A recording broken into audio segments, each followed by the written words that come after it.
100% पैसे कमवले पाहिजेत। माझं काय मत आहे, 100% पैसे कमवले पाहिजेत, पण जे पैसे कमवतोय ना त्याचा आनंद पण घेता आला पाहिजे ना। आणि ज्याच्यासाठी पैसे कमवतोय त्यांना वेळही देता आला पाहिजे ना। एका व्यक्तीनं आपली पूर्ण तरुणपण रिटायरमेंट नंतर आपण आनंदात घालवायचे आहेत, यासाठी प्रत्येक पैसे असे जपून जपून वापरले, आपलं मन मारून तो पैसे जपत राहिला। आणि एक दिवस त्याला अटॅक येताना पुढे यमदेव आले। अटॅक येता येता यमदेव म्हणले, चला तुमची वेळ झाली, आता निघायला लागते।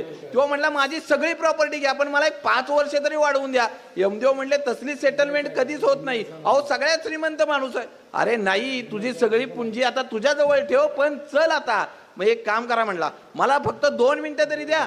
यमदेव म्हणले, अरे 2 मिनिटं काय घेऊन करणार आहे तू? नाही म्हणलं, 2 तरी मिनिटं द्या। यमदेव म्हणले, चला दिली तुला 2 मिनिटं। ती 2 मिनिटं जाता जाता त्यानं फक्त एका कागदावर लिहून ठेवलं, आयुष्यात 100% पैसे कमवा, पण पैसे कमवताना ज्याच्यासाठी कमवतोय ना त्या व्यक्तींना वेळ द्यायला विसरू नका। मग आपली बायको असेल, आपली मुलं असतील, आपलं घर असेल, त्याच्यासाठी वेळ द्या ना।